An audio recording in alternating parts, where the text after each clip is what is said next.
Hola, buenas noches. ¿Cómo les va? ¿Qué Gracias tal? por la Muy bien. invitación. Bueno, doctor, ¿cómo se ha planteado, ¿no?, la atención para este paciente oncológico, ya sea el 2020, con sus consecuencias, y cuál es la estrategia en este momento en particular en el cual ya estamos transitando esta segunda ola y los espacios para la atención son claves? Bien, podríamos empezar diciendo que no todos los pacientes oncológicos están en la misma situación. Son distintos los pacientes que están recientemente diagnosticados y que tienen que realizar un tratamiento específico versus los que todavía no se han detectado porque no se han hecho la mamografía o el Papa Nicolau o la colonoscopía. Entonces, hay muchos pacientes que no han hecho el control anual justamente por miedo a contagiarse. Indudablemente que vamos a ver los problemas más adelante, porque vamos a encontrar tumores mucho más avanzados. En mi práctica diaria, todo el año pasado, hemos tenido que aplicar el sentido común, que como yo digo es el más común de los sentidos. Entonces, tenemos que equilibrar y balancear entre el riesgo y el beneficio de someter al paciente a un tratamiento determinado o hacerlo venir al sanatorio del hospital para tratarlo justamente. Entonces, en general los pacientes que estaban realizando quimioterapia, inmunoterapia o radioterapia han continuado solamente por ahí en los momentos picos que se cerraba todo, uno podía diferir 1 o 2 semanas el tratamiento. Pero en general hemos tratado de privilegiar la enfermedad madre y que podía complicar la vida del paciente, obviamente tomando todos los recaudos de cuidados y tratando de que los pacientes inmunodeprimidos no circularan por los mismos sectores donde podían estar los pacientes con un potencial riesgo de COVID. Doctor, frente a esta situación, el año pasado se dispuso, fue una medida casi global entre servidores o prestadores, tanto públicos como privados, un poco lo que se prevé de ahora en más por esta ola de la pandemia en Córdoba, con respecto a la internación y la capacidad de camas. ¿Están lo suficientemente controladas tanto para la patología concreta de las que ustedes atienden como las de COVID, o se va a ver disminuido en esta planificación para tener más COVID, más camas de COVID?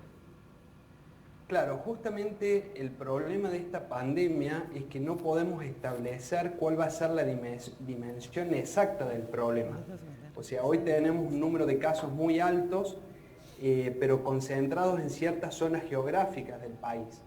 Entonces yo creo que el análisis debería ser, digamos, regional y local y tratar de prepararse, digamos, con todas las medidas para pensar en lo peor, siempre aplicando el sentido médico.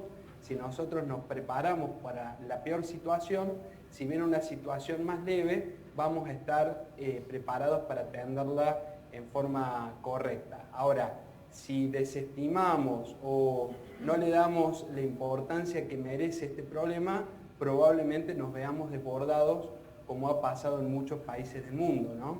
Así que yo creo que hoy el sistema está preparado para atender la demanda, pero como no sabemos cuántos casos vamos a tener y de esa cantidad de casos cuáles van a requerir internación, es medio difícil aseverar que sí o sí va a estar la respuesta a este problema. Doctor, históricamente cuando se habla sobre cáncer y cuando se plantean campañas preventivas, lo que siempre se destaca es la detección precoz para así poder aplicar un tratamiento en tiempo y forma. En estos periodos de pandemia, de temor, donde se recomienda no pisar una sala médica, ¿cómo comunican ustedes para que se sigan haciendo esos controles preventivos y para que aquellos que están en pleno tratamiento puedan hacerlo y también lo hagan respetando esos parámetros temporales que ustedes indican?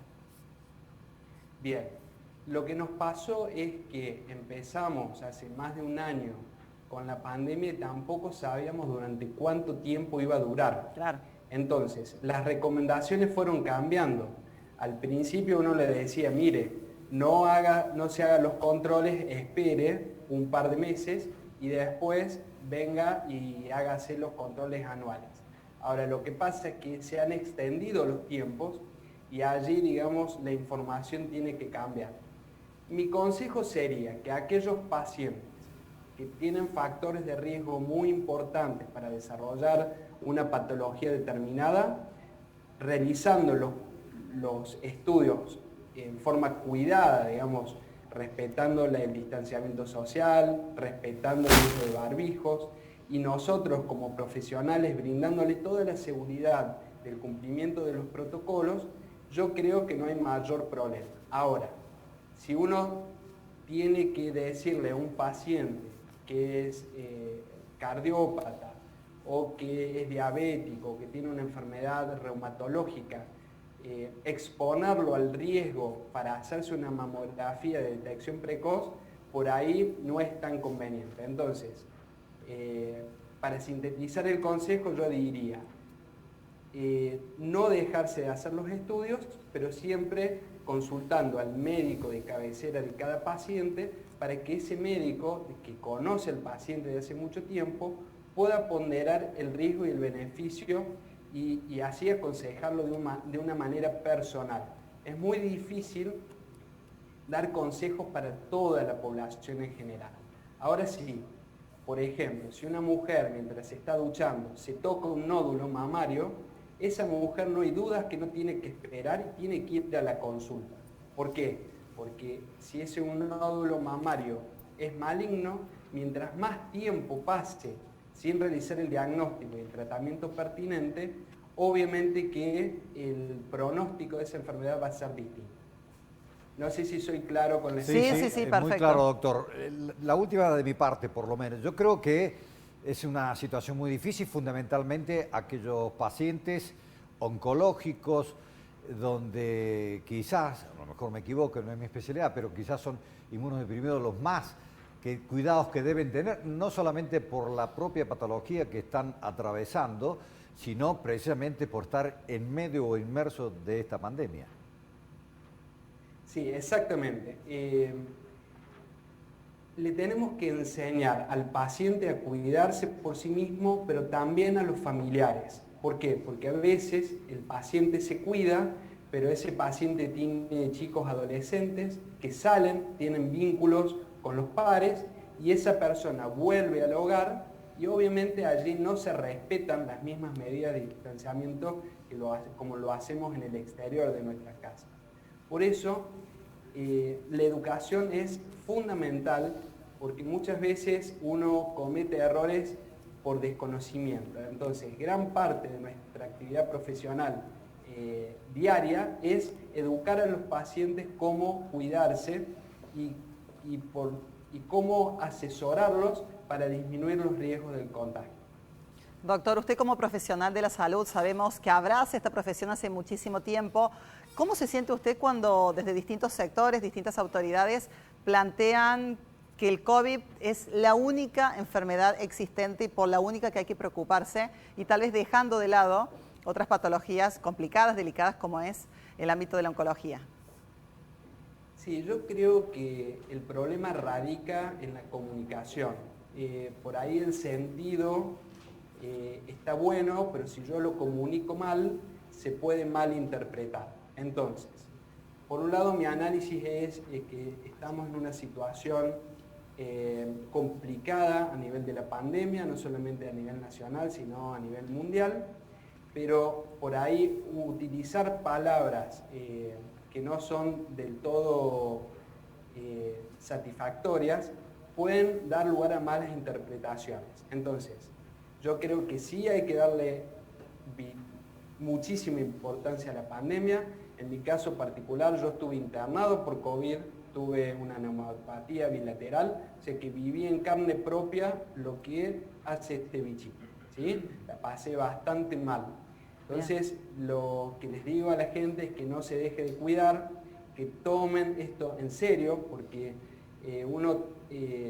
cuando el tiempo pasa y no se ha contagiado, piensa que va a ser inmune o no se va a contagiar. Pero por otro lado, no hay que descuidar las otras patologías crónicas que son muy importantes y que en definitiva nosotros los médicos luchamos por la vida y para tratar de retrasar la muerte, digamos, de todas las patologías. Nosotros no distinguimos entre patologías infectológicas, cardiológicas u oncológicas. Cuando nosotros juramos y damos el juramento hipocrático, eso implica que debemos cuidar la vida de nuestros pacientes, sea cual sea la patología. Entonces, debemos comunicarlo de esa forma para que la gente no malinterprete y tomen conductas, digamos, que no son adecuadas, pero por una mala comunicación. Perfecto, doctor. Ha sido muy amable, sumamente interesantes los conceptos que ha compartido en esta crónica central. Gracias, doctor. Muchísimas gracias. No, gracias a ustedes. Bueno, este entonces el doctor Claudio Dubersach.